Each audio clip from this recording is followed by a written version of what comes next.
जय श्री माता जी। परम पूज्य श्री माता जी की कृपा से आज का ये सेशन हम शुरू करने जा रहे हैं। आप सभी को पता है कि आज हमारे साथ श्री योगी महाजन अंकल जी आज मिले हैं, आए हैं।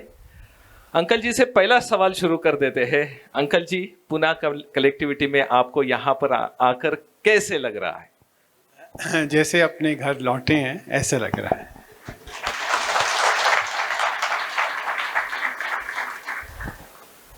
आप सभी को पता है परम पूज्य श्री माता जी की कृपा से ही आज हम सब सहयोग में हैं और साकार और निराकार स्वरूप उनका हो चुका है। अभी हम निराकार में श्री माता जी को देखते हैं, लेकिन श्री माता जी 1970 से जब साकार स्वरूप में जब थे और उस समय कैसा प्रचार होता था, क्या क्या अनुभव थे, कैसे उन्होंने कार्य किया, आज की क्या स्थिति, ये सारा हम योगी अंकल जी से बातचीत करते करते समझने की कोशिश करते हैं।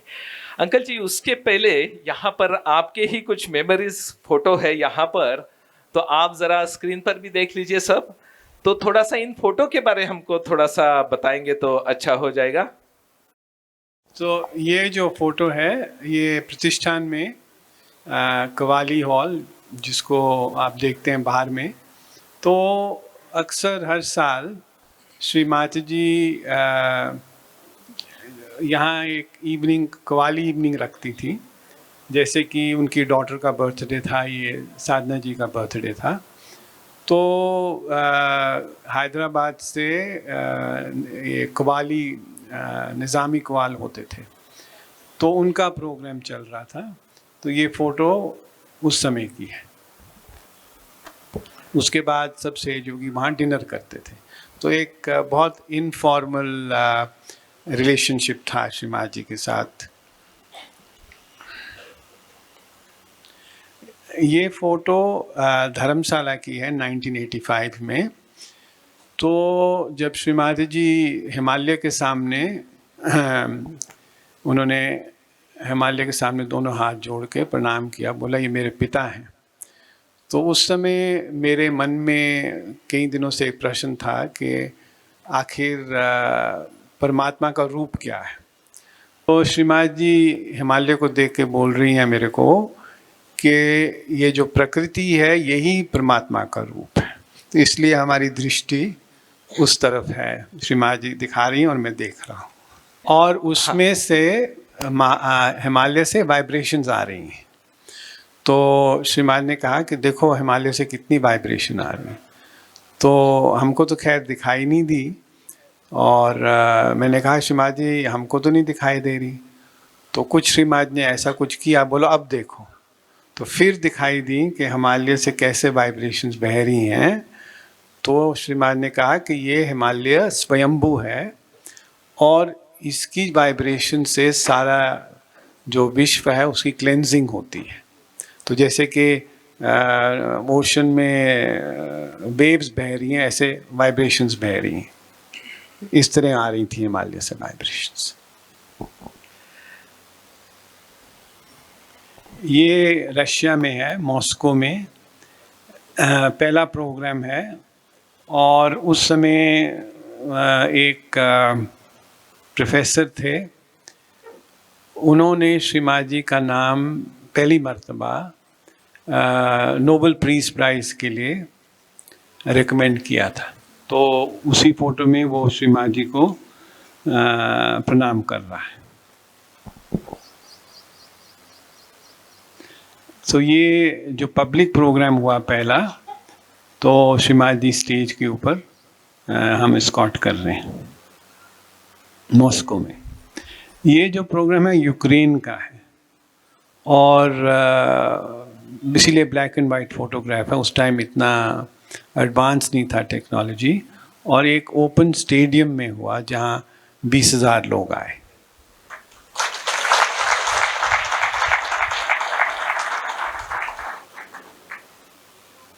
इसके लिए कोई भी बता सकता है कहाँ का है। राहुल, हाँ, गणपतिपुले। तो उस समय ऐसा था कि जब मैरिजेस होती थी तो श्री माता जी खुद बीच में आती थी और हल्दी को वाइब्रेट करती थी। तो वो हल्दी फिर ब्राइड्स और ब्राइड रूम्स को जाती थी।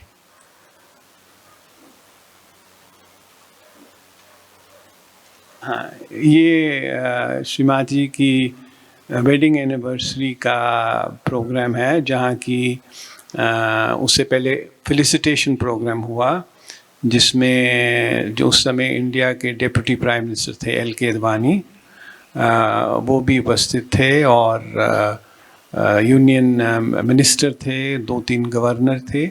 तो उसकी लिस्ट दी जा रही है अनाउंसमेंट के लिए।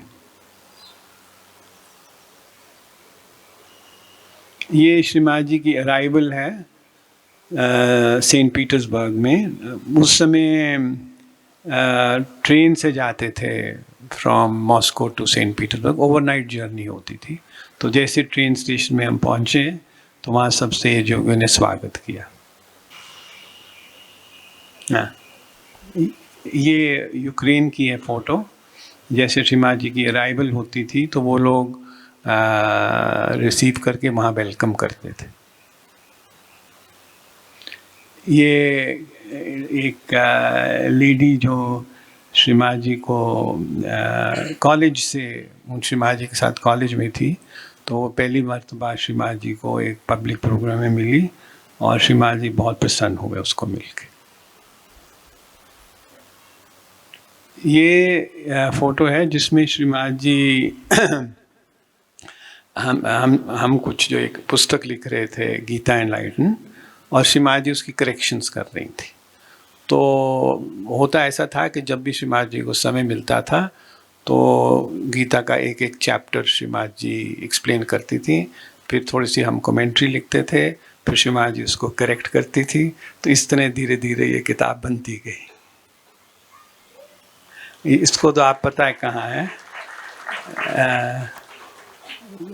कहाँ है? हाँ, प्रतिष्ठान।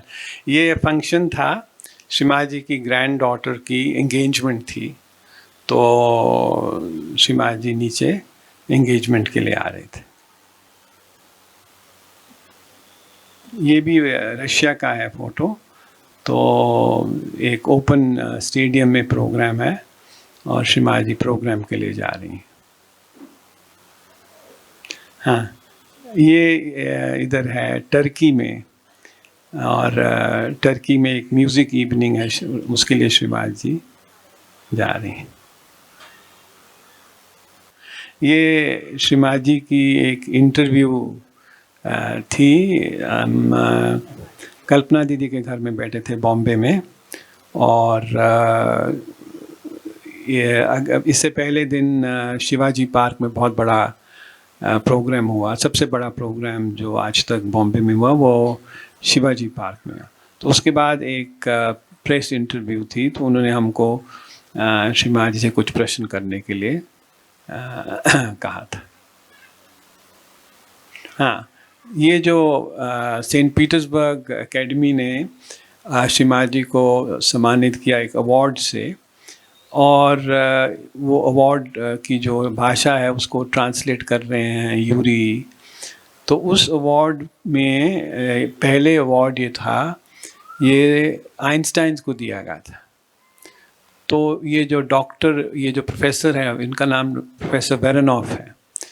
तो ये बता रहे हैं कि जो कार्य आपने किया है उसके आगे आइंस्टीन का कोई महत्व नहीं था, क्योंकि उसने तो सिर्फ डेड मैटर पर ये रिसर्च किया। आपने जो लिविंग वर्क है, आपने वो कार्य किया।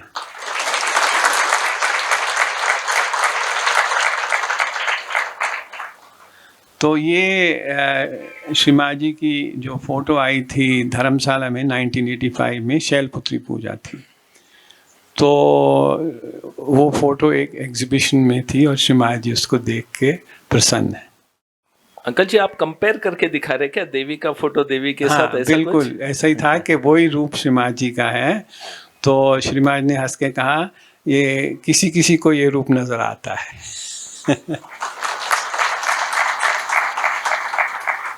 ये प्रतिष्ठान जब कंस्ट्रक्शन हो रही थी तो श्रीमती जी खुद बैठ के सुपरवाइज करती थी। तो इसकी कंस्ट्रक्शन 1986 में शुरू हुई थी। उस समय श्रीमाता जी एक फ्लैट में ठहरी हुई थी पौड़ रोड में। उसका नाम साई कृपा था, एक सेज योगी का फ्लैट था, सेकंड फ्लोर में था और कोई लिफ्ट नहीं थी। तो 2 फ्लोर श्रीमाता जी खुद क्लाइम करती थी और फिर एक छोटी गाड़ी किसी की थी, फिएट गाड़ी, उसमें हम ड्राइव करके प्रतिष्ठान जाते थे। तो पूरा दिन श्रीमाता जी प्रतिष्ठान में सुपरवाइज करती थी। वहीं एक टिफ़िन आता था, वो बस उतना ही था, और दिन रात वो उन्होंने ये इतना बड़ा जो बनाया है सिर्फ 9 महीने में तैयार कर दिया था।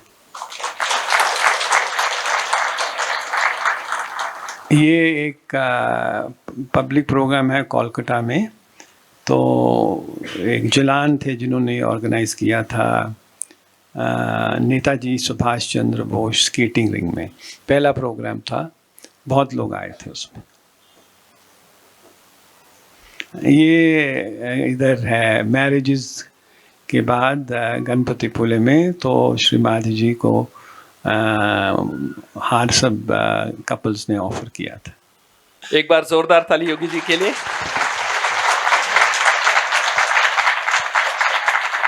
अंकल जी, आप जब बोल रहे थे तो हम सभी लोग लाइव श्री माता जी के साथ सब देशों में घूम के आए। अभी और बहुत कुछ रह गया। और हमारे श्री माता जी भी अखिल विश्व विहारिणी है, जोड़ दिए जग भर के देश, ये आपने सुना होगा। तो यही सहयोग जोड़ने का काम, और उसी अवसर पर जो तत्व है श्री कृष्ण तत्व, उसी अवसर पर आज हम यहाँ मिले हैं। जो बुक्स का जिक्र किया गया था उसमें अभी कुछ बुक्स हैं, उसको लेकर और आज कृष्ण तत्व को लेकर आप हमें थोड़ा सा गाइड करिए। तो सबसे पहला हम बुक लेते हैं, okay, the age of ascent. यहां पर ये बुक को ऑल इंडिया राइटर्स अवार्ड मिला है। ये योगी जी ने लिखी हुई बुक है। अंकल जी, इसके बारे में थोड़ा बताइए। हाँ, ये बुक रूपा पब्लिकेशन दिल्ली में है, बहुत बड़े पब्लिकेशन हाउस है, उन्होंने लास्ट ईयर रिलीज़ की है, और ये अमेज़ॉन में भी है। तो ये चैप्टर वाइज सहयोग को लेके एक्सप्लेन करती है इन रिलेशन टू जितनी भी आज के साइंटिफिक डिस्कवरीज हैं, मानसिक डिस्कवरीज हैं, उनको लेके ये सहयोग को सिद्ध करती है। तो ये बुक न्यू कमर्स के लिए यूज़फुल है। तो गीता एनलाइटन तो आप जानते ही हैं, तो श्री कृष्ण साक्षात श्री आदिशक्ति की ही वाणी है। और ये जो फिंगर है, ये श्रीमाता जी ने उस समय क्या था कि कवर में क्या डिज़ाइन बनाया जाए, तो ट्रेडिशनली जो हित उपदेश है उसकी फ़ोटो बनाई जाती है।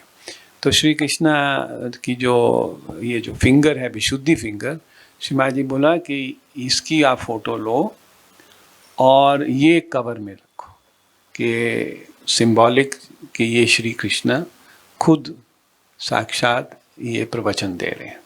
ये जो प्रवचन है ये श्रीमाता ने ही दिया है, सिर्फ उसकी इधर उधर थोड़ी सी कमेंट्री हमने ऐड की है। तो श्रीमाता जी का ये आदेश था कि जो कुछ श्री कृष्ण ने कहा है वो सहज है, और पर जब तक आप सहयोग को नहीं जानेंगे, आप जो कृष्ण ने कहा उसको नहीं जान सकते। तो उसमें आप सिर्फ एक विवाद में पड़ जाएंगे कि आदमी को कर्म करना चाहिए या ज्ञान मार्ग है या भक्ति मार्ग है, तो ये सब चर्चा आपके मन में चलती जाएगी। तो श्रीमान ने कहा कि ये जो श्री कृष्ण ने कहा है ये कि आप सब कुछ सरेंडर कर दो, और जो कर्म है वो बिना रिवॉर्ड के करो, ये आप कर ही नहीं सकते, क्योंकि जब तक अहंकार है तब तक आपका भावना रहेगी कि मैं कर रहा हूँ। तो अहंकार कैसे जाएगा? अहंकार तब जाएगा जब आपकी कुंडलिनी जागृत होगी और आज्ञा चक्र से पार कर पाएगी। तो अब आज्ञा से चक्र से जब पार कर जाएगी तो आप अकर्मी हो जाएंगे। तो आपके अंदर वो कॉन्शियसनेस नहीं रहेगी कि मैं कोई कार्य कर रहा हूँ। तो ये जो पॉइंट है, ये जब तक आप सहयोग में आएंगे नहीं, आप अकर्मी बन ही नहीं सकते, क्योंकि ये कार्य सिर्फ कुंडली नहीं कर सकती। अगर आप सोचें कि मैंने ये सैक्रिफाइस किया है, मैंने अपना इतना पैसा सहयोग को दिया है, मैंने इतने प्रोग्राम सहयोग के लिए हैं, तो ये आपका अहंकार ही है। तो जब आप निराकार में श्रीमाता जी की पूजा करते हैं तो आपके अंदर ये भावना आ जाती है कि ये कार्य सब श्रीमाता जी की शक्ति कर रही है, और फिर आपको ये लगता ही नहीं कि मैं कुछ कर रहा हूँ। तो इसलिए आज के दिन जब आप श्री कृष्ण की बात कर रहे हैं, उनके तत्व की बात कर रहे हैं, तो सबसे महत्वपूर्ण तत्व यही है कि हम अकर्मी बन जाएं। तो दूसरी बात कि वो अकर्मी की ये अर्थ नहीं कि आप बिल्कुल ड्राई पर्सनैलिटी बन जाए। वो पर्सनैलिटी श्री कृष्ण जी की है कि वो हंसते गाते बंसुरी बजाते मधुरे, हर जगह प्रेम और हर जगह प्रसन्नता का रूप अंदर से होना चाहिए। तो आप जो भी कर रहे हैं आप एंजॉय कर रहे हैं, आप कुछ भी सफ़र नहीं कर रहे। तो ये एक बहुत नया दृष्टिकोण श्रीमाता ने हमको दिया है। और जब आप के अंदर ये दृष्टिकोण आ जाएगा तो किसी चीज़ से कोई लगाव नहीं, तो किसी चीज़ से कोई झगड़ा नहीं। अगर जैसे हैं वैसे ही हम प्रसन्नचित्त हैं, बस। और जो भी आज श्रीमाता जी की जो टॉक भी थी उसी में उन्होंने ये कहा, यही बात को कह रहे थे कि आप किसी दूसरे का दोष मत देखिए। तो ये सब चीज़ें अपने आप छूट जाती, क्योंकि आपकी अवस्था बदल जाती, आपका दृष्टिकोण बदल जाता है। दूसरे को देखने में है ही क्या, वो हम ही तो हैं। हर सहयोगी एक दूसरे सहयोगी का ही आईना है। तो जो भी उसके थोड़े बातें आपको बाहर से दोष नज़र आते हैं, वो धीरे धीरे अपने आप चले जाते हैं। जैसे हम बोलते हैं ना, वर्क इन प्रोग्रेस। तो we are all work in progress. तो उसमें फिर किसी के बारे में कुछ कहने की बात ही क्या है। आज इधर एक दो है, कल वो बदल जाएगा, हम भी बदल जाएंगे, आप भी बदल जाएंगे, सब बदल जाएंगे। तो किसी की निंदा करने का सेंस ही क्या है, क्योंकि हम सभी वर्क इन प्रोग्रेस है।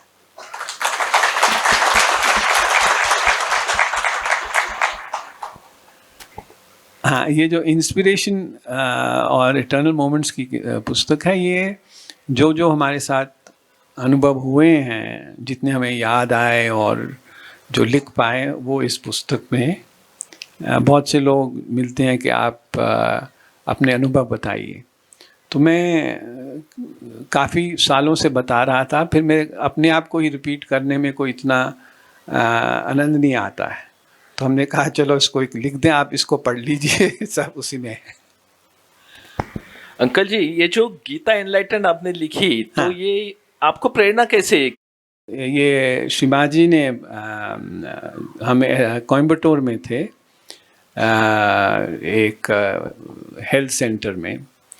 तो ऐसे ही शाम को बैठे हुए थे, तो कृष्ण की बात चली, गीता की बात चली। तो श्रीमाता जी कह रहे थे कि किसी ने भी सही गीता की कमेंट्री नहीं लिखी। शी वॉज नॉट सेटिस्फाइड कि जो कृष्ण की मैसेज है वो ठीक ढंग से लोगों तक पहुंचा है। हर चीज़ में एक एंगल दिया, जो भी लिख रहा है उसने अपना एंगल दिया, और फिर आधी अधूरी बात कह दी। जैसे एक चीज़ कह दी तो दूसरी छोड़ दी। जैसे जो भक्ति वाले हैं उन्होंने ज़्यादा भक्ति को एम्फसिस दिया, जो ज्ञान की तरफ है, इंटेलेक्चुअल है, उन्होंने पूरा उसको ज्ञान योग ही बता दिया। जो हठी लोग हैं वो कर्म योग की तरफ। तो इस तरह श्री माँ जी बार बार कह रही थी कि श्री माँ जी की कृष्ण जो है वो एक सुप्रीम डिप्लोमैट है। तो जो भी उस समय की प्रथाएं थी उनको लेकर, सांख्य को भी लेकर, योग को भी लेकर, भक्ति योग को भी लेकर पहले उसको स्पष्ट किया और फिर आगे की बात बताई कि ये आप तभी पा सकते हैं जब अनन्य भक्ति हो, जब दूसरा कोई ना हो, मतलब आपका कोई दूसरा एजेंडा ना हो। अब जैसे कि आप सहज योग में आ रहे हैं, तो आपको किसी ने बताया कि सहज योग में आएंगे तो आपको जॉब मिल जाएगा, तो आप सहज योग में आ गए। किसी ने बोला कि आपकी आर्थिक स्थिति ठीक हो जाएगी, तो आप सहज योग में आए।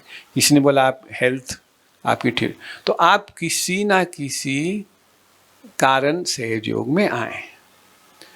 पर अगर आप उसी में रह गए कि मैं इतने साल सहज योग कर रहा हूँ, मेरी इनकम बढ़ी नहीं, मेरे को मेरी सैलरी में भी कोई उन्नति नहीं, तो फिर आप डिरेल हो जाएंगे। यहाँ एक बार आप आ गए तो थोड़ा सा आपको श्री माँ जी के प्रति प्रेम भक्ति करेंगे, थोड़ा सा आनंद आने लगेगा। तो जब आपके अंदर आनंद आने लगेगा, धीरे धीरे निर्मल आनंद आने लगेगा, निरानंद आने लगेगा, तो आप ये सब चीज़ें भूल जाएंगे।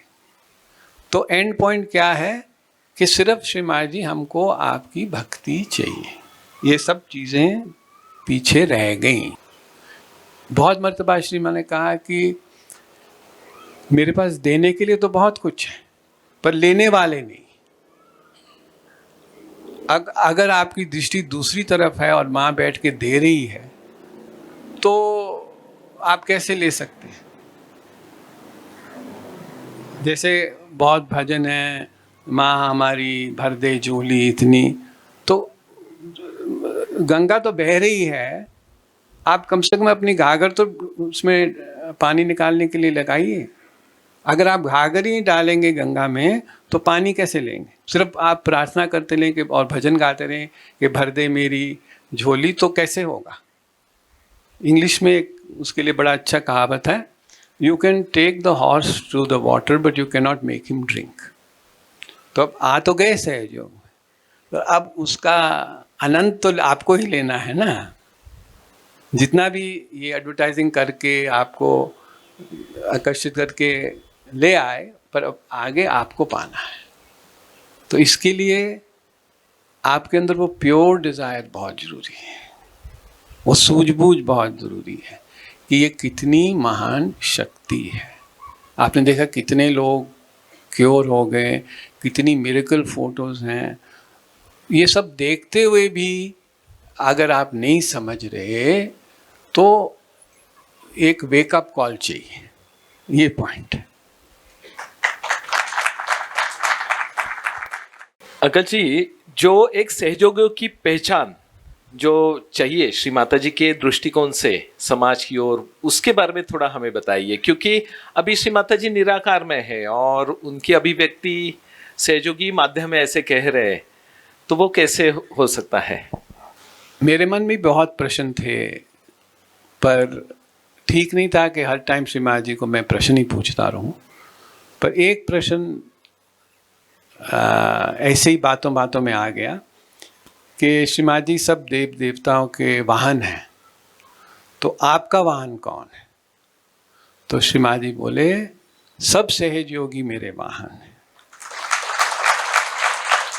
तो एक बहुत बड़ी बात है कि आप आदि शक्ति के वाहन हैं, तो फिर आपका व्यवहार आहार कैसे होना चाहिए कि लोग आपको देख के पहचाने कि इनके अंदर कोई दिव्य शक्ति है। तो इसलिए बाहर का भी रूप स्वरूप ढंग का होना चाहिए। सहज योगी ढंग के कपड़े पहने, कोई फैशन की तरफ इतना आकर्षित ना हो। जैसे आप सेंटर में आ रहे हैं, जीन्स पहन के आ रहे हैं, तो आपकी अपनी ओरिजिनलिटी होनी चाहिए, आप कॉपी कैट नहीं। अब एक कल्चर है, जीन कल्चर, ये वेस्टर्न कल्चर है, हमारा अपना कल्चर है। चाहे आप कुर्ता पजामा पहने, चाहे आप सूट बूट पहने, पर एक इमेज, एक पर्सनालिटी होनी चाहिए कि जिसमें लगे कि ये कोई चीज़ है। उस समय हमारे धूमाल साहब होते थे राहुरी से, और प्रतिष्ठान की ज़मीन के बारे में कलेक्टर के ऑफिस में रजिस्ट्रेशन के लिए गए। तो बहुत भीड़ थी, पूरा दिन चला गया, वो चुपचाप शांतिपूर्वक बैठे रहे। जब तो जो क्लर्क वगैरह थे वो देख रहे थे कि ये बंदा सवेरे से आया हुआ है, अभी 5-6 घंटे हो गए, इसने कुछ चूँ भी नहीं बोली। बोला कुछ तो है। तो उन्होंने पूछा कि आप क्या करते हैं? तो उन्होंने बताया मैं ये ऐसे ऐसे सहज हूँ। बोला हमको भी बताइए, हम दिन भर इतने परेशान रहते हैं, इतना प्रेशर होता है काम का। तो बहुत से लोग वहाँ से ही सहयोग में आए। तो जहाँ भी आप जाएं, हेल्पफुल हों, कर्टियस हों, जिस तरह आप व्यवहार करते हैं लोगों से, तो लोग समझेंगे कि इनमें कुछ है। तो जेन्युइननेस आनी चाहिए, आप कहते हैं जेन्युइन बिहेवियर आना चाहिए। जो प्रेम आप श्री माँ जी के प्रति फील कर रहे हैं और दूसरों की तरफ वही प्रेम फील करिए, तो ये अपने आप एक घटना घटती है। अंकल जी, सब सहयोगी हम लोग तो ध्यान कर रही रहे, लेकिन बोलते हैं ना ये कलयुग है, भ्रांति युग है और काफ़ी परेशानी है। जैसे अभी यहाँ से बाहर आप अवस्था में, अच्छी अवस्था में जाओगे तो पीछे वाला सिग्नल पे हॉर्न बजाएगा। अभी देखो ना, एक सवाल भी कैसा है देखिए, कि उन्होंने पूछा है कि ऑफिस में हम जाते हैं, काफ़ी लोग बात करते रहते हैं और वो हमारे कान पर गिरता है, और काफ़ी बार ये विशुद्धि चक्र खराब होने वाले ही संभाषण चलता है। तो इसको तत्व से कैसे डील करें? देखिए, सहयोग में जो परिवर्तन होता है ना, वो आपकी अवेयरनेस में होता है। तो आपकी अवेयरनेस में आपको पता है कि ये कलयुग है, घोर कलयुग है, लोग कैसे हैं, पर आपकी अवेयरनेस उनसे ऊपर है। तो आपका कार्य ये है कि इनको किस तरह हम कंफर्ट करें। देवी के बारे में जो क्राइस्ट ने कहा है, I will send you a comforter, a Redeemer. तो कंफर्टर की बात कही उसने। तो अगर आप ही रिएक्ट करने लगे हर चीज़ को, तो आप दूसरों को क्या कंफर्ट देंगे? अब जैसे इन्होंने बात की कि बाद हॉर्न बजाएगा पीछे से, तो आप इरिटेट हो जाएंगे। तो इरिटेट क्यों होंगे? जब आप अपने भीतर में अपनी आत्मा के साथ हैं, अपनी स्पिरिट के साथ हैं, तो आपको पता है कि ये सारी सड़कों में हॉर्न तो बजते ही रहते हैं, उसमें इरिटेट होने की क्या बात है? तो इस तरह आप अपनी अवेयरनेस के द्वारा हर जगह रिएक्ट मत करें, पर ये सोचें मैं दूसरे को कंफर्ट कैसे दूं। जैसे कि एक क्रॉसिंग आ रही है और ग्रीन लाइट है, आप जा सकते हैं, पर आप देख रहे हैं कि एक आदमी, बुजुर्ग आदमी क्रॉस करने, आप रुक जाइए, उसको जाने दीजिए, बजाय कि उसके ऊपर आप नाराज हो जाएंगे, आपने देखा नहीं, आप अन्य हैं, ग्रीन लाइट है और आप क्रॉस कर रहे हैं। तो दोनों चीज़ आप कर सकते हैं, पर आपकी अवेयरनेस एक कंफर्ट, जैसे कि एक मदर की अवेयरनेस है कि दूसरों को मैं कंफर्ट कैसे, ये बुजुर्ग है जाने दो उसको, या ये बच्चा है इसको हेल्प करो। तो ये एक फीलिंग आती है जब आपके अंदर ये भावना जागृत होती है कि हमारा कार्य है कि जो पीड़ित हैं उनकी पेन कैसे कम की। आपने सुना होगा गांधी जी का जो बहुत पॉपुलर और फेवरेट उनका भजन था कि वैष्णव जन, तो उसकी जो लाइन यही कहती है कि वैष्णव जन वही हैं जो दूसरों की पीड़ा समझें और उसको कम करने का प्रयत्न करें। ये पॉइंट।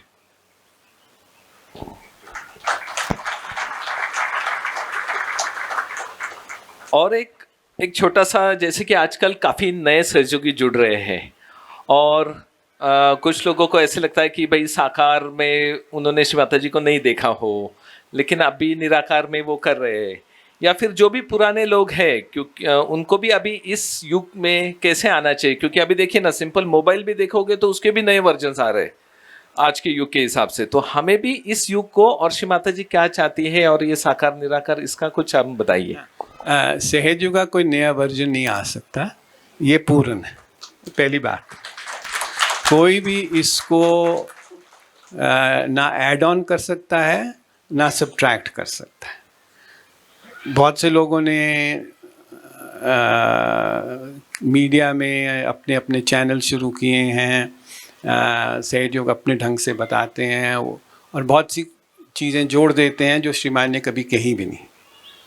तो जब उनसे हमने पूछा तो बोले नहीं, वो तो महामाया थी, हमको अपनी बुद्धि यूज़ करनी चाहिए कि वो क्या कहना चाहती है। जो कुछ श्रीमान ने कहा है वो बड़ी सरल तरीके से कहा है, उसमें कोई भेद नहीं है, कोई हिडन मीनिंग नहीं है, बिल्कुल स्पष्ट है।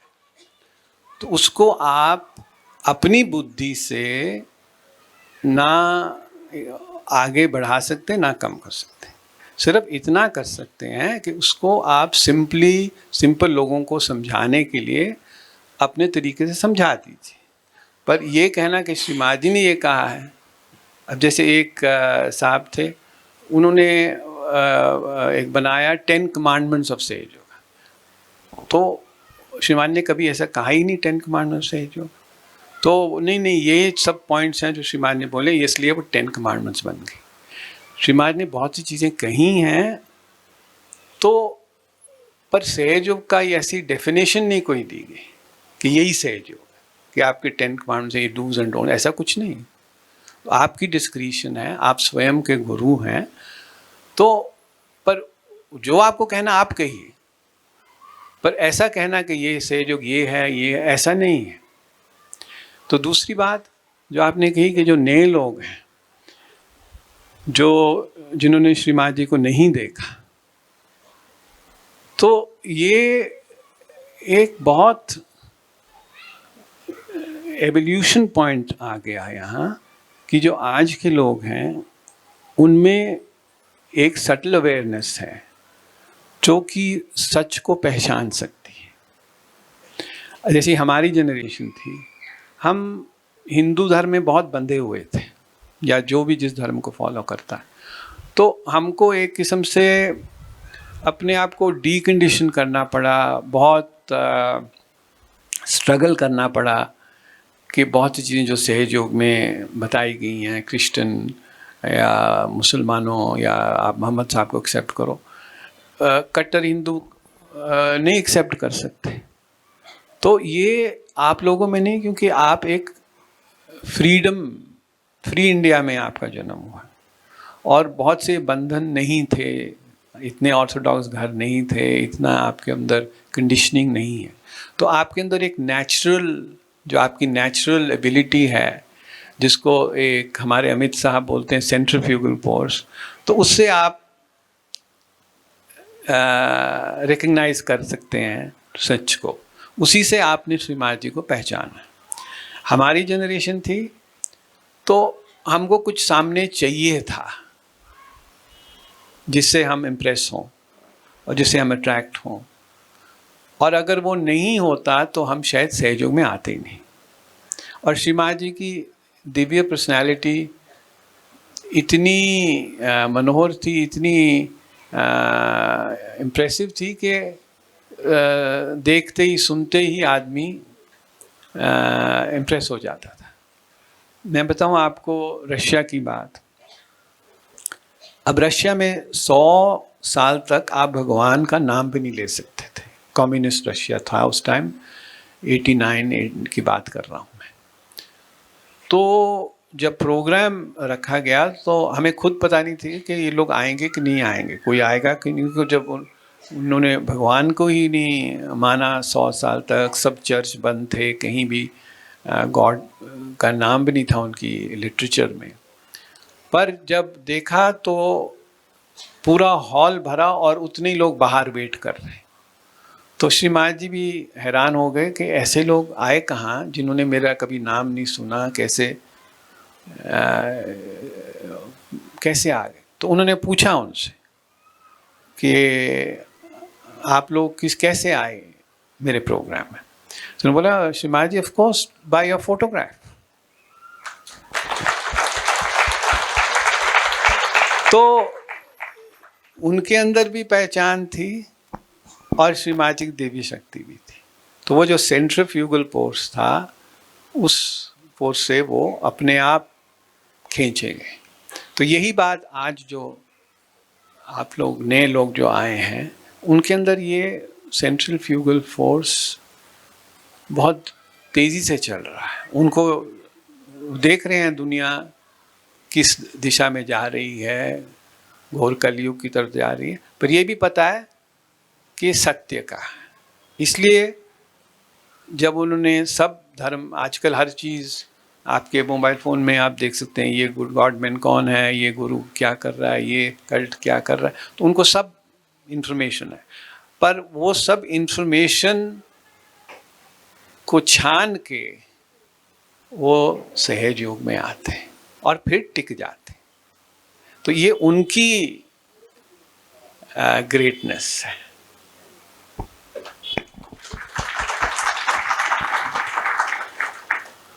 अगत जी, जब सहयोग शुरू हुआ 70 से लेके 80-90 तक, तब तो काफ़ी मुश्किल जा रहा था प्रचार प्रसार में, इतने जो अभी हमको सुविधा मिल रही है आज के युग में।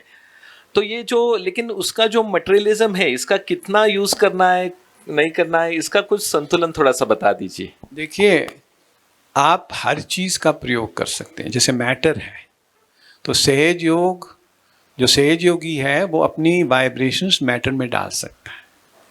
तो किसी चीज़ को भी आप प्रयोग कर सकते हैं, चाहे through mobile phone, through apps, through AI, through laptop. हर चीज़ आपके लिए इंस्ट्रूमेंट है।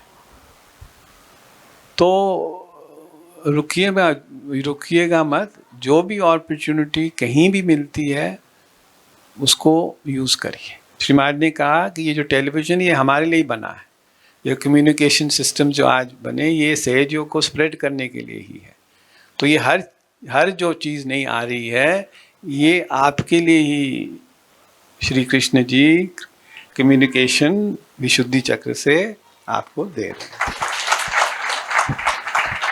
उस समय कहा जाता था कि प्रतिष्ठान की ओर जब ये सब सहयोगी आते थे तो पैदल जाते थे, एक आधी बस आ गई तो बस में जाते थे। बहुत साल बाद एक कार दिखना शुरू हो गई। आज देखिए अंकल जी, उधर देखिए, कृष्ण तत्व के जो कुबेर जी है, उन्होंने सारे सहयोगियों को कितना औदार्य दिया है। कुबेर के बारे में श्री माता जी ने कुछ बताया था? बिल्कुल बताया था कि कुबेर का खजाना है मेरे पास, पर आप उससे ललचाएं नहीं। अगर आपको वही चाहिए तो मैं दे दूंगी, पर फिर आपका सहयोग छूट जाएगा। तो इसलिए जितना आपको चाहिए उसी में आप आनंद उठाइए, नहीं तो आप फंस जाएंगे।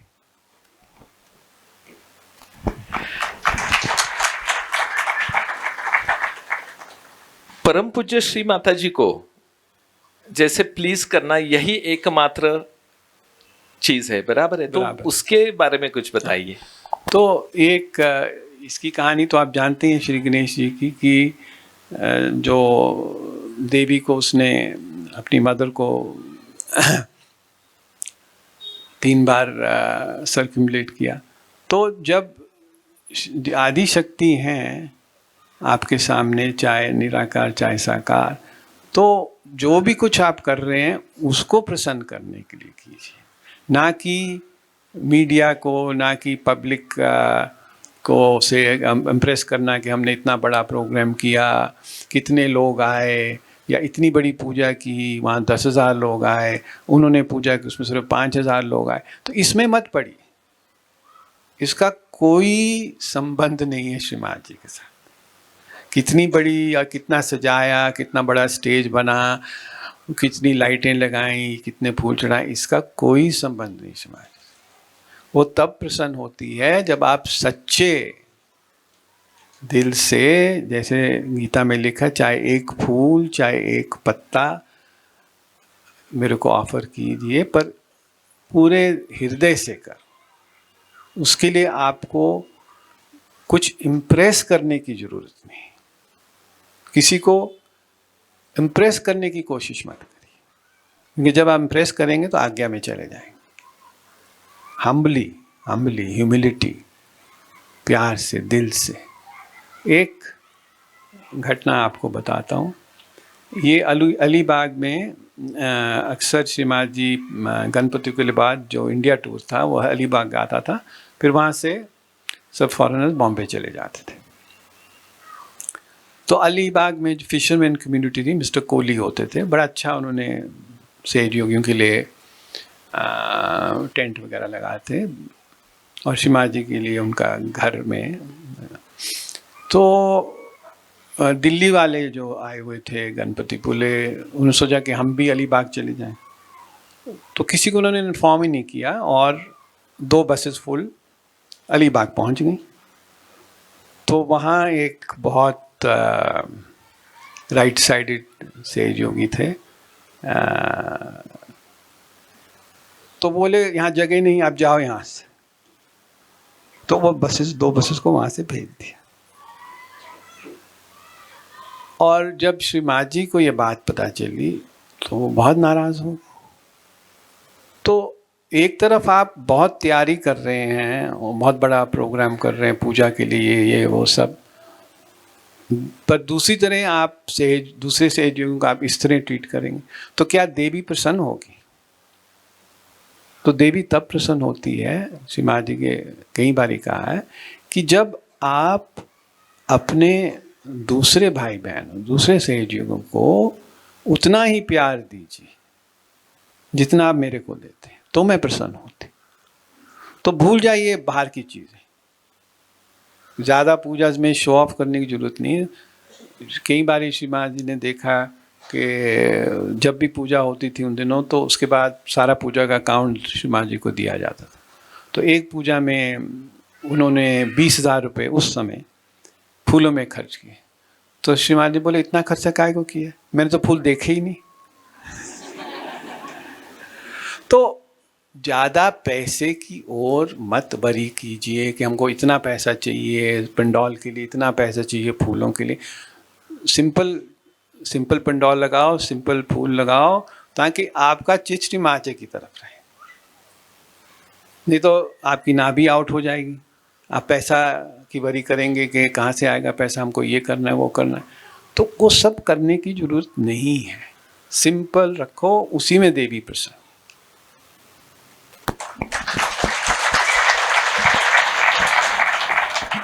अंकल जी, इसके साथ साथ जो कार्य करते हैं सहयोग में, जैसे कि आज का ही सेमिनार देखो, पार्किंग से लेके उधर डाइनिंग से लेके यहाँ श्री माता जी के पूजा तक जो भी होता है, तो ये सारा यानी कार्य कैसा है? यानी सेम है या अलग अलग कहेंगे, कैसा कहेंगे? नहीं, मेन चीज़ है भावना की। तो जिस भावना से आप लोग सब यहाँ आए हैं, प्रेम की भावना है, भक्ति की भावना है, श्रद्धा की भावना है, सरेंडर है, सबसे बड़ी चीज़ वो है। तो और बाहर की चीज़ों में उसका इतना महत्व नहीं है, सरेंडर होना चाहिए। तो जब सरेंडर है तो सब कुछ देवी प्रसन्न।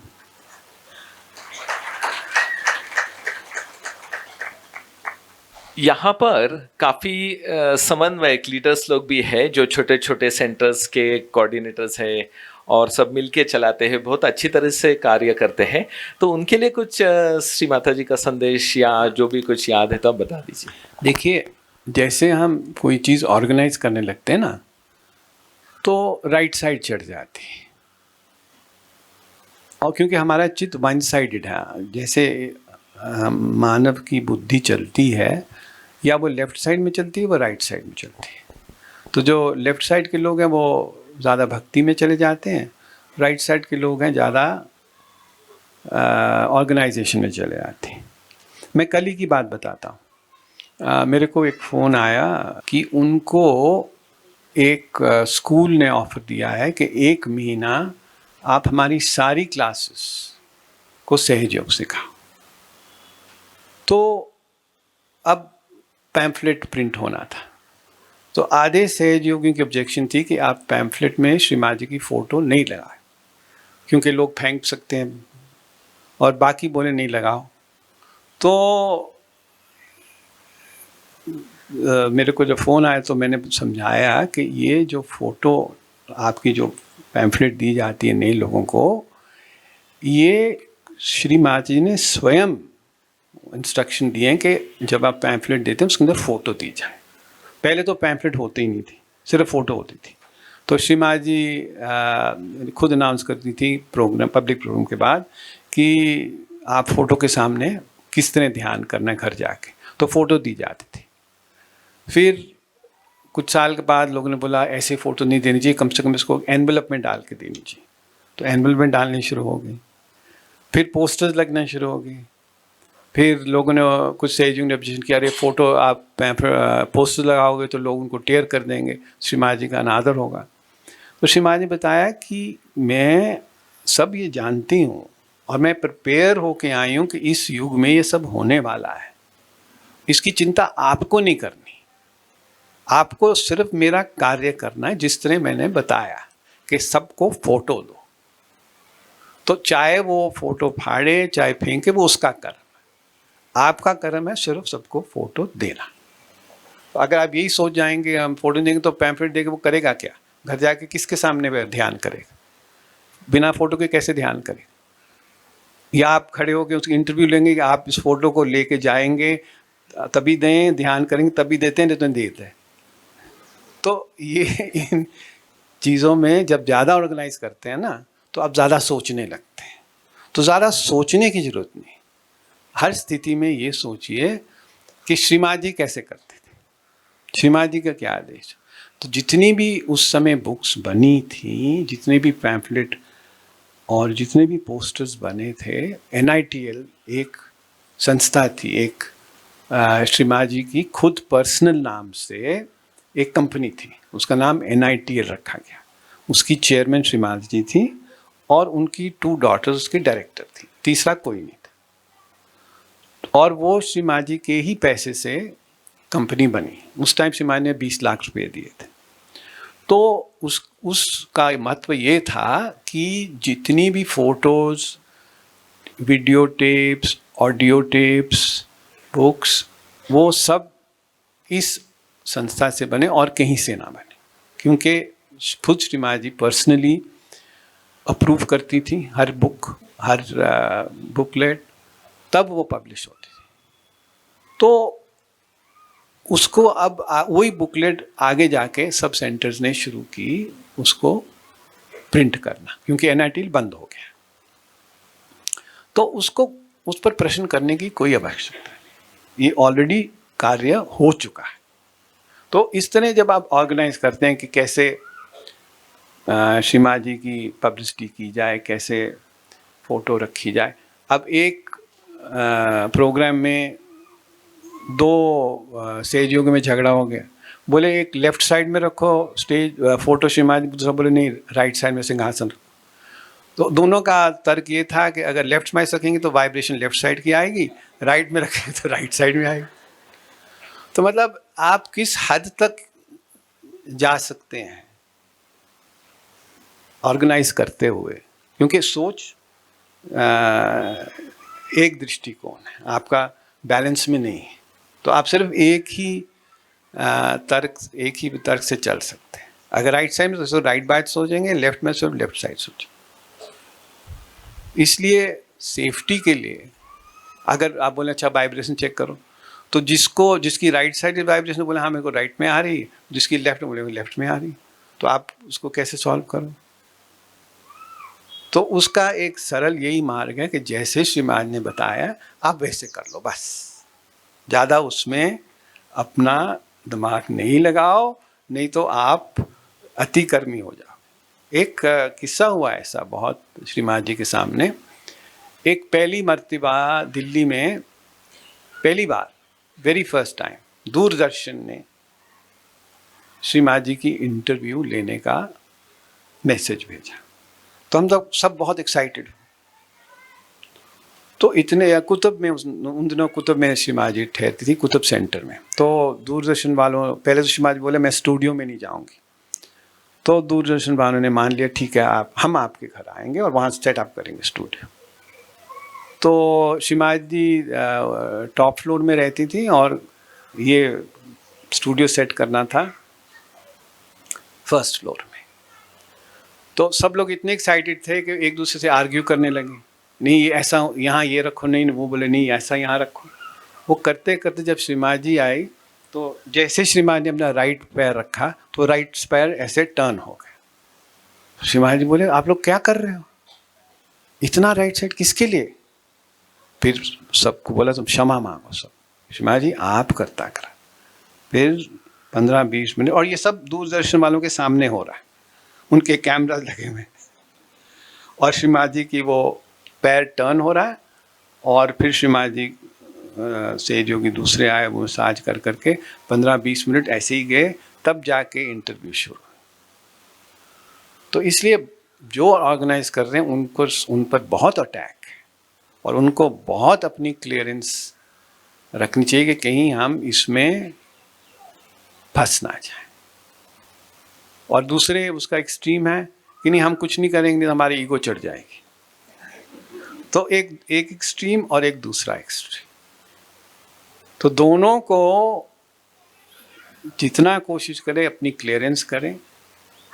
अब बहुत से लोग सोचते हैं कि हम प्रतिष्ठान चले जाएंगे हमारी क्लियरेंस हो जाएगी, ऐसा नहीं, आपको घर में करना पड़ेगा। और अगर आप क्लियरेंस करके प्रतिष्ठान नहीं आएंगे तो आपको वहाँ से आप वाइब्रेशन ऑब्जॉर्व ही नहीं कर पाएंगे। जैसे पूजा है प्रतिष्ठान, तो ये जितने भी आईटी के हैं बच्चे ये सोचते हैं इतना इनको काम दिया जाता है कि बिल्कुल जैसे बोलते हैं ना वो बर्नट आउट हो जाते हैं। तो इनका ये है जिस दिन पूजा होगी प्रतिष्ठान वो हम जाके क्लियर हो जाएंगे। तो क्या होता है कि वो इतने ही अंदर से इतनी हीट होती है उनकी कि वो पूजा जब आते हैं वो रिलैक्स होने लगते हैं, सो जाते हैं, तो वाइब्रेशन अब्जॉर्ब कर ही नहीं पाते। इसलिए पूजा के लिए तैयारी करनी पड़ती है। जैसे युवा शक्ति 1 हफ्ता पहले स्टेज बना रही है, मेहनत कर रही है, आपको भी 1 हफ्ता पहले कि पूजा आने वाली है, रोज़ मैं अपने क्लियरेंस करूं, रोज़ मैं अपना चित्त साफ करूं, ताकि मैं जब पूजा में जाऊं तो श्री माँ जी की वाइब्रेशंस अब्जॉर्ब करूं। नहीं तो पूजा प्रतिष्ठान पूजा में आने का या किसी मंदिर में पूजा करने का डिफरेंस क्या रहा? वहाँ भी आप किसी भी भगवान की पूजा कर सकते हैं, मिला क्या? तो प्रश्न ये है आपको क्या मिला? तो अपना टाइम मत वेस्ट करिए, लेने की बात करिए, उससे क्या टेक अवे मिला आपको? जब पूजा में आए तो आप वहाँ से क्या लेके गए? तो अगर नहीं कुछ लेके तो काय को आए? तो आपका टाइम बहुत प्रेशियस है, ये समय बहुत प्रेशियस है, इसको फालतू बातों में वेस्ट मत करिए। ये समय फिर आएगा भी नहीं। जो आपको अभी चांस मिल रहा है, अभी अपॉर्चुनिटी मिल रही है, ये बाद में नहीं मिलेगी। इसलिए पूरा अपने तन मन धन से इसका उपयोग करें।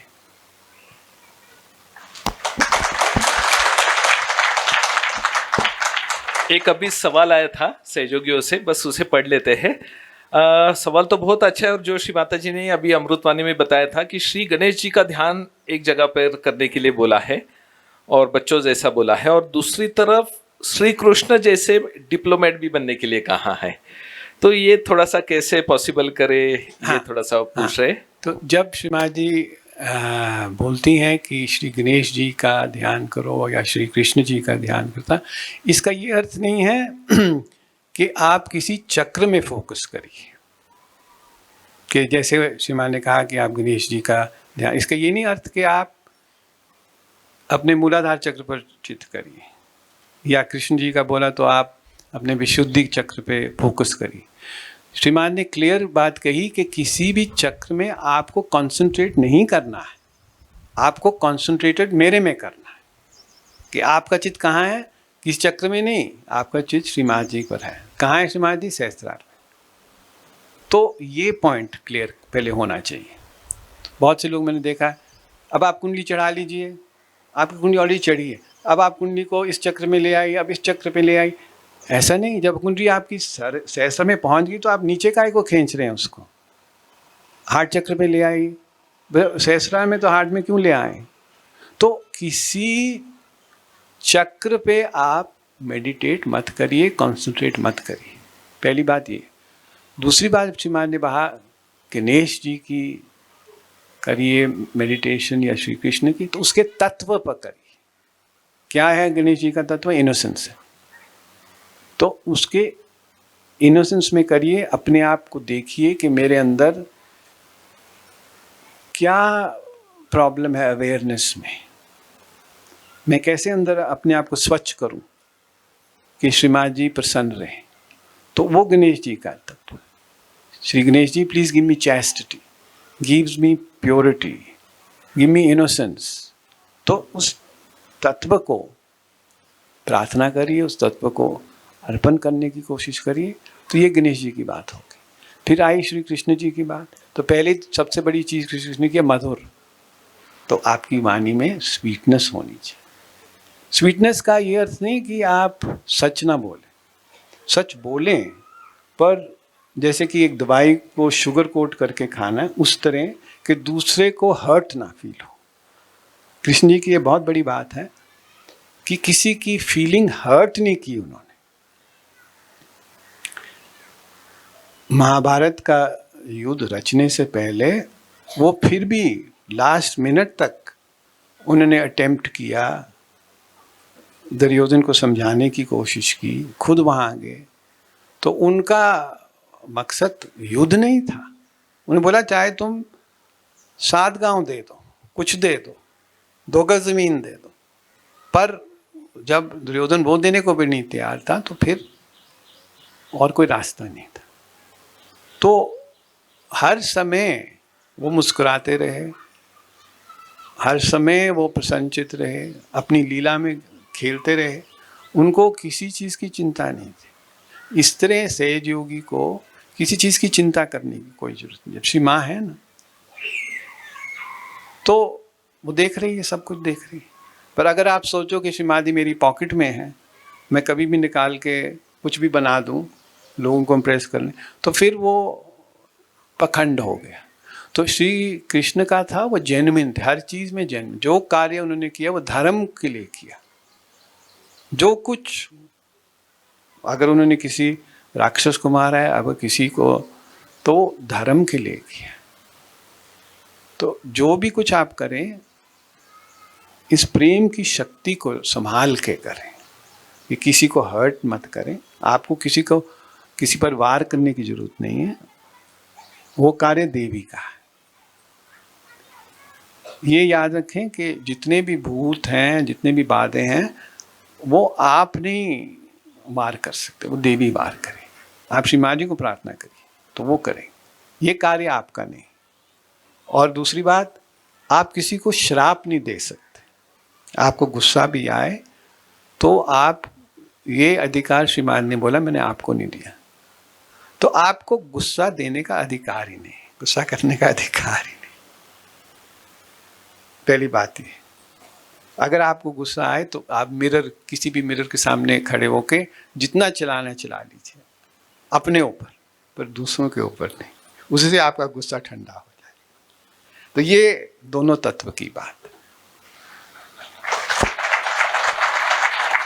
ये मिरर का उदाहरण बहुत बढ़िया है, क्योंकि उसमें देख के ही गुस्सा करना है। और इसलिए हमारे सब ताई लोग, उनके पर्स में मिरर होता है, इसलिए वो शांत रहते हैं। हमको भी एक मिरर रखना पड़ेगा शायद। एक बहुत इंपॉर्टेंट बात बताई अंकल जी ने, सहस्रार में रहना, चाहे इधर कुछ भी, कौन सा चक्र हो, कुछ भी हो, है ना। क्योंकि जो कैच का विषय आता है ना अंकल, काफी लोग कहते हैं मैं प्रचार नहीं जाती हूँ, कैच आता है। फिर इधर गई वो पकड़ के लाती है, फिर उधर गया कैच आता है। उनको तो इंडियन क्रिकेट टीम में ही भेजना चाहिए, वैसे तो उधर तो भी काम आएंगे। चलो बढ़िया अंकल जी। आखिर का एक प्रश्न है और फिर 2-3 बुक्स रह गए अंकल जी, उसके बारे में थोड़ा सा आप बता दीजिए। बस अब ये ध्यान सबसे सर्वश्रेष्ठ है, इसकी कंसिस्टेंसी या उसमें जो स्थिति है उसके लिए थोड़ा सा हमें आप बताइए। अगर आप श्री माता जी को अपने हृदय में रखें और फील करें प्रेम, तो वो ध्यान हृदय से शुरू होके अपने आपको कोई भी उसके एफर्ट करने की जरूरत नहीं। इमेजिन बिल्कुल मत करिए, क्योंकि ये एक जीवंत क्रिया है। जो कुंडलिनी है आपकी, यही आपसे ध्यान कराती है। जो ध्यान आप मेंटल करते हैं, जैसे म्यूजिक सुन के करते हैं, तो वो कोई बाहर से कर रहा है, या आजकल बहुत से मीडिया में बहुत से लोग अपना ध्यान का प्रोग्राम रखते हैं, तो लोग जुड़ जाते हैं उनके साथ कि चलो हम उनके साथ ध्यान, तो वो एक वर्चुअल ध्यान है। आप नहीं ध्यान कर रहे, वो बंदा ध्यान कर रहा है और आप उसको मेंटली फॉलो कर रहे हैं, तो वो आपका ध्यान नहीं हुआ। जो ध्यान करना वो आपको स्वयं अपने आप करना है, अपने हृदय में फील करना है। किसी को गाइड करने की जरूरत नहीं है। गाइड करना मतलब आपकी मेंटल साइड को गाइड कर रहा है, तो कुंडली को तो नहीं गाइड कर सकते ना आप। कुंडलिनी आपको जानती है और आपसे ज्यादा जानती है। तो अगर आपके अंदर श्री माँ जी के प्रति प्रेम है, निरिच प्रेम है, अनन्य भक्ति है, तो कुंडलिनी अपने आप आपके हृदय से प्रेम की भावना के माध्यम से सहस्रार जाके टिक जाती है।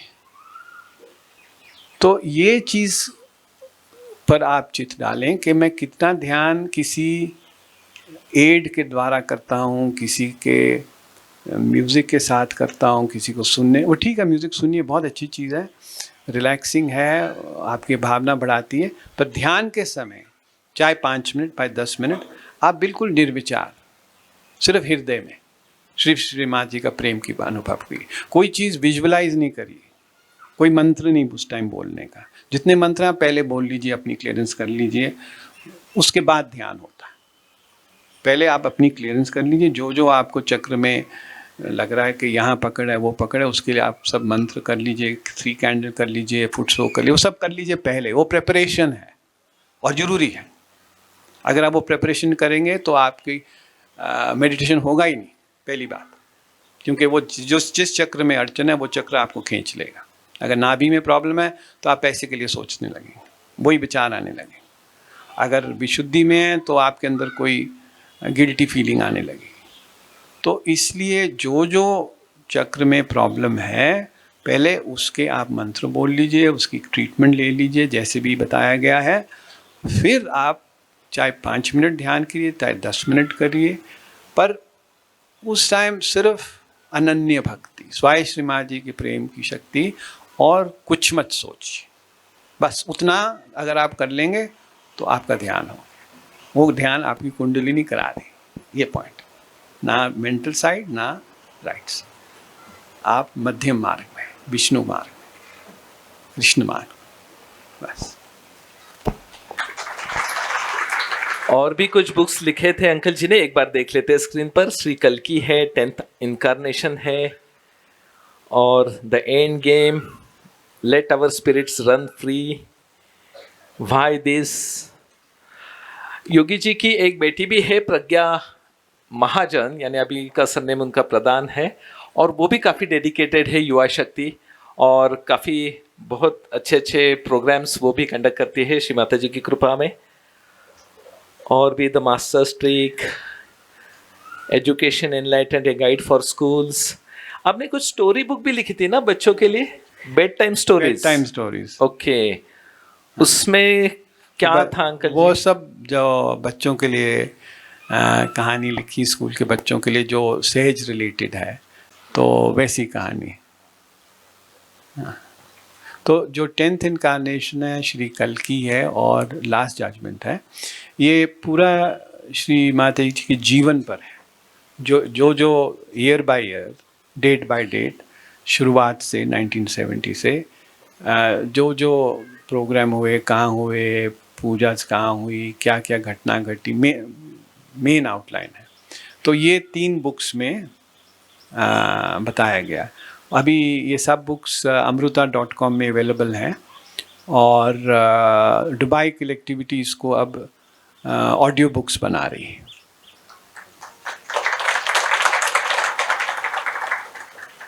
अंकल जी जहाँ रहते हैं धर्मशाला में, बस उनका एक ऐतिहासिक घर है, बस उसका भी फोटो लाए थे, थोड़ा लोगों को भी थोड़ा समझ में आए। अंकल जी ये घर में उस समय गांधी जी और कोई रहे थे, फ्रीडम फाइटर्स, ऐसा सुना था, ये सही है? तो वो घटना ऐसी हुई थी कि पार्टीशन के बाद उस समय मेरे फादर कश्मीर के प्राइम मिनिस्टर थे, पर पहले वो जज थे हाई कोर्ट के लाहौर में। तो जब महाराजा हरी सिंह ने उनको इनवाइट किया तो मेरे फादर इंटरेस्टेड नहीं थे कि भी आप कश्मीर में जाने के लिए। तो फिर गांधी जी ने उनको सजेस्ट किया कि ये बहुत ज़रूरी है इंडिया के लिए कि आप Kashmir as a prime minister accept करो। तो महाराजा के पास 2 चॉइस थी, या इंडिया को ज्वाइन करे या पाकिस्तान को ज्वाइन करे। तो उस समय लॉर्ड माउंटबेटन इंडिया के गवर्नर जनरल थे, और उन्होंने जिन्ना जो पाकिस्तान के प्राइम मिनिस्टर थे, नहीं प्रेसिडेंट थे, उनको प्रॉमिस किया था मैं कश्मीर आपको दूंगा। तो एक समझ लिए 3 कॉर्नर्ड फाइट चल रही थी, इंडिया, पाकिस्तान और लॉर्ड माउंट ब्रिटिश।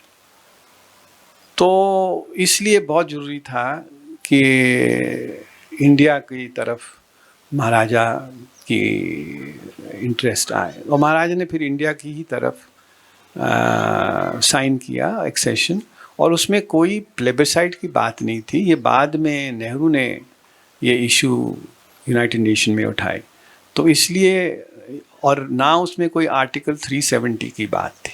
ये सब बाद की बातें हैं। वेस्टेड इंटरेस्ट थे, शेख अब्दुल्ला थे, वो डिक्टेटर बनना चाहते थे कश्मीर के, तो सारी पावर अपने हाथ में लेने के लिए उन्होंने उस समय नेहरू को मैनिपुलेट करके 370 आर्टिकल कॉन्स्टिट्यूशन में लाया गया, नहीं तो कोई ऐसा आर्टिकल 370 था ही नहीं। कश्मीर और जो भी हिमालय, वहाँ से वाइब्रेशंस आते हैं, यही हमने स्टार्टिंग में सुना था। और श्री माता जी ने भी कहा है कि सहस्रार यानी कश्मीर, बराबर है? कश्मीर जो है, ये जो श्रीनगर है, श्री ये लक्ष्मी का नाम है। तो ये इतिहास में बताया गया कि लक्ष्मी का ये स्थान था, इसीलिए वो जो लेक है, नागिन लेक, उससे लक्ष्मी वहाँ वास करते थे। बहुत स्पिरिचुअल प्लेस है, और आप लोगों को शायद पता नहीं, पर जो कश्मीरी शैविज़्म है वो पूरा सहज योग है। उसमें पूरा कुंडलिनी बताई गई, सब चक्रों के बारे में बताया गया, कोई कुंडली के पूरा इतिहास है। सिर्फ उनको ये नहीं मालूम कुंडली कैसे जागरूक की जाए, तो उसकी पूरी थियरी उसमें है। और वहाँ बहुत बड़े ऋषि हुए, नंद ऋषि हुए, सूफी संत हुए। ये स्पिरिचुअल भूमि थी। काफी महाराष्ट्र के सहयोगी भी अभी कश्मीर में जाकर प्रचार कर रहे हैं, और बहुत अच्छी तरह से प्रचार हो रहा है। इतने विकट परिस्थिति के बावजूद भी श्री माता जी की कृपा से ये सब कुछ हो रहा है। ये घर के अंदर की फोटो है योगी जी के। ये धर्मशाला आश्रम के बारे में थोड़ा सा हमको बता दीजिए। तो 1985 में श्री माता जी धर्मशाला को ब्लेस किया, और जैसे धर्मशाला के अंदर, आश्रम के अंदर से एक छोटी सड़क, कच्ची सड़क जाती है, उस स्थान से जब हम गुजर रहे थे तो श्री माता जी बोला गाड़ी रोको यहाँ। तो जब श्री माता जी बाहर आई तो उन्होंने बोला इस स्थान में एक छोटा सा पवेलियन था, वहाँ कुछ नहीं था। वहाँ बोला इस स्थान में बहुत वाइब्रेशन आ रही मेरे को, तो ये जो जगह है यहाँ दुर्वास ऋषि ने तपस्या की थी। तो दुर्वास ऋषि के अंदर बहुत राइट साइड थी, बहुत गर्मी थी, और उनको आदि शक्ति का दर्शन हुआ, महाराष्ट्र में थे, कि तुम हिमालय में जाके तपस्या करो जिससे तुम्हारी राइट साइड बैलेंस में आए। तो इस स्थान में श्रीमान बोला आप यहाँ मंदिर बनाओ। तो पहला मंदिर ये जो है श्रीमान ने डिज़ाइन किया, और यहाँ आदि शक्ति का मंदिर है आज। और बहुत टूरिस्ट आता है यहाँ, रोज़ 500,000 टूरिस्ट आता है सीज़न में। तो कोई भी वॉलंटियर आना चाहे वहाँ रियलाइजेशन देने के लिए कहीं से भी, सबको वेलकम है।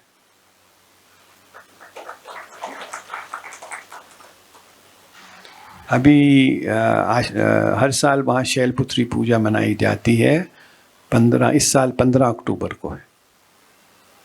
और ये स्कूल है आश्रम के बाजू में। तो पहले छोटा सा सहज स्कूल होता था स्विट्ज़रलैंड में, फिर वहाँ गवर्नमेंट का प्रॉब्लम आया, तो श्रीमान जी ने उस समय, मैं बात कर रहा हूँ 89-90 की, तो श्रीमान जी ने मेरे को फ़ोन किया कि तुम इन बच्चों को धर्मशाला ले आ जाओ। तो उस समय 15 बच्चे आए थे, और फिर 6 महीने के बाद 25 बच्चे ऑस्ट्रेलिया से आए। तो उस समय तो हमारे घर में जगह थी, पर फिर धीरे धीरे बाकी कंट्रियों ने भी बोला कि हम भी बच्चे भेजना चाहते। तो श्रीमान ने मेरे को 90 में 10 लाख रुपए दिए थे कि तुम ये स्कूल बनाओ। फिर श्रीमान ने ये डिज़ाइन किया स्कूल की बिल्डिंग, और ये पहली बिल्डिंग स्कूल की है।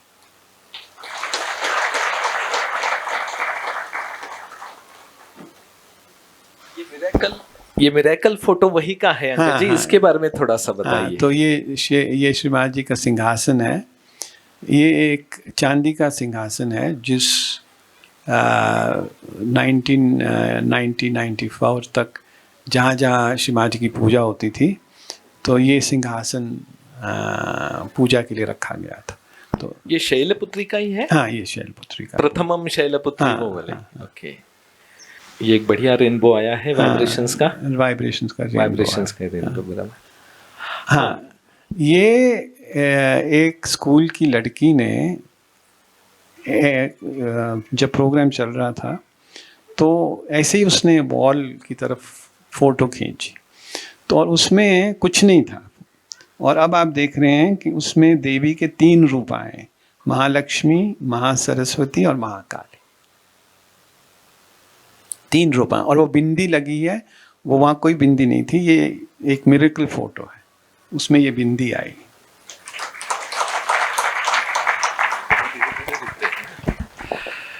ये फोटो से आपको ये बताना था कि परम पूज्य श्री माता जी का ये आपके सामने जो प्रतिमा है, अभय मुद्रा स्वरूप, ये भी है।